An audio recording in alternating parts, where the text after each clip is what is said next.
Diceritakan, bahwasanya ada warga-warga dari kerajaan lain yang mengungsi ke negeri Mayaspati, dan mereka pun ingin meminta bantuan dari Prabu Mayaspati yang bernama Prabu Sasrabahu, yang mana ia adalah titisan Sang Wisnu, Sang Raja Sasrabahu. Ia membicarakan tentang Raja Rahwana dengan patihnya. Raja Rahwana itu sangat amat kejam kepada setiap orang yang ia temui, dan menurut Batara Narada ia tak bisa mati.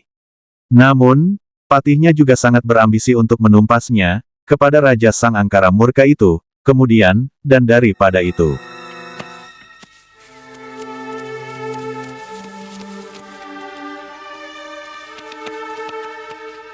ayo, peti itu taruh di sebelah sana.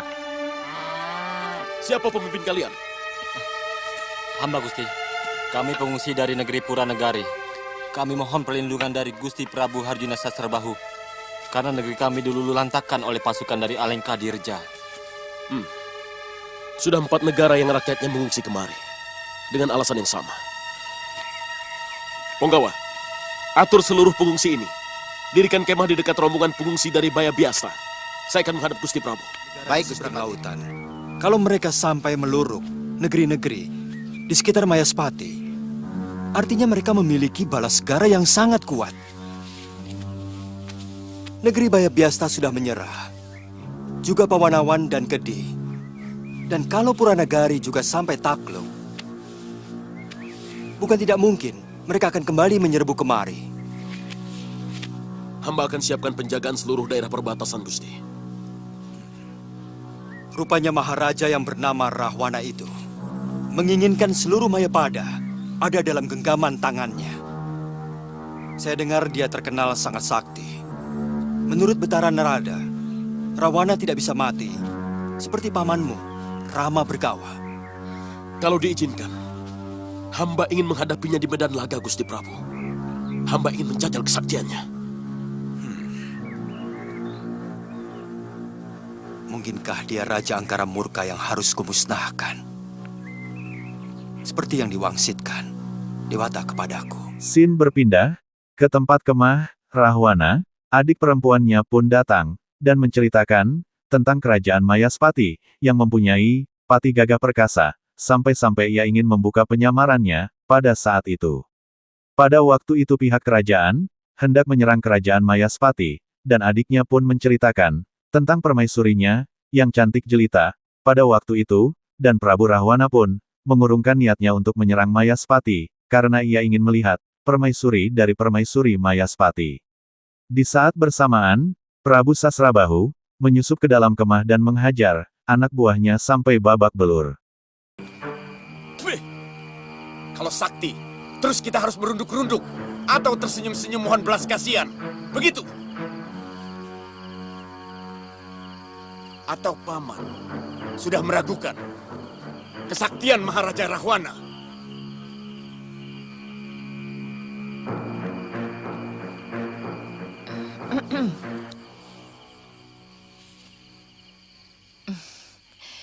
Kanda Maharaja, berita itu ternyata benar. Banyak rakyat dari negeri-negeri yang sudah kita taklukkan mengungsi ke Mayaspati. Patihnya tampan sekali, Kanda Maharaja. Saya sampai kesengsem. Hampir saja saya membuka samaran saya. Namanya Patih Suwanda. Patih itu dulu bernama Raden Sumantri, putra Resi Suwandageni. Dari mana paman tahu? Paman pernah bentrok dengan adiknya, yang bernama Sukrasana, yang berwajah raksasa. Tapi hatinya sangat baik. Ternyata, kakak beradik itu sama-sama sakti. Raden Sumantri itu kemudian mengabdi di Mayaspati. Oh ya, Kanda Maharaja. Saya hampir lupa. Permaisuri Prabu Harjuna Sasrabahu itu sangat cantik. Seperti bidadari.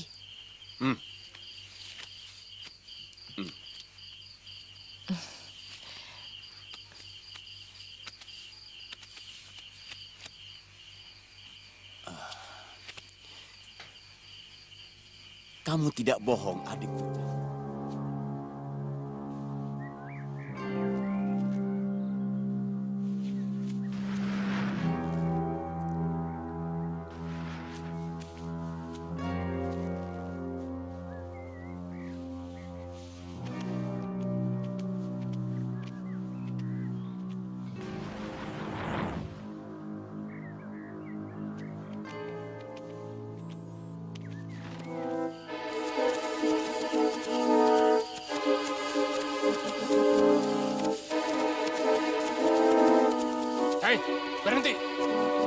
Siapa kamu?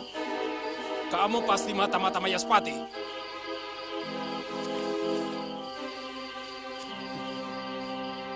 Kalau iya, mau apa? Kurang ajar.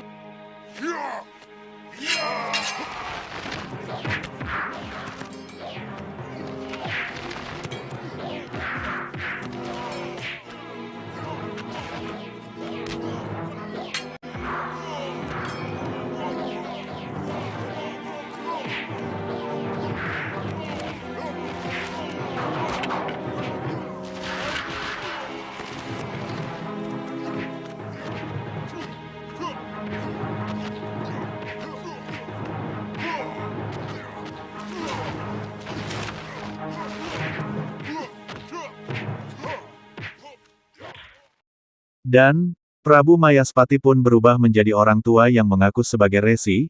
Ia membawa sebuah minuman, awet muda, padahal minuman itu adalah racun, yang apabila diminum ia akan merasa ketakutan, dan gelisah dibuat minuman itu.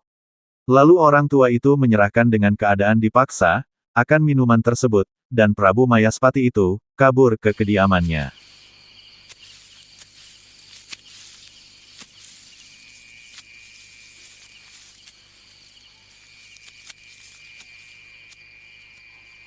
Hei, siapa kamu? Lancang berani memasuki kawasan perkemahanku. Pertapaan saya di bukit itu, Tuan. Saya mau mengantar Tirta ini ke Mayaspati. Buat siapa? Gusti Harjuna Sasrabahu, dia memesan. Apa istimewanya Tirta ini? Maaf, ini rahasia, Tuan. Saya tidak berani untuk mengatakannya. Tidak ada satupun orang yang boleh menyimpan rahasia di hadapanku, orang tua. Atau kamu sudah merindukan kematian? Ampun, ampun. Sebenarnya ini bukan rahasia yang terlalu istimewa. Lepaskan saya. Sakit tangan saya.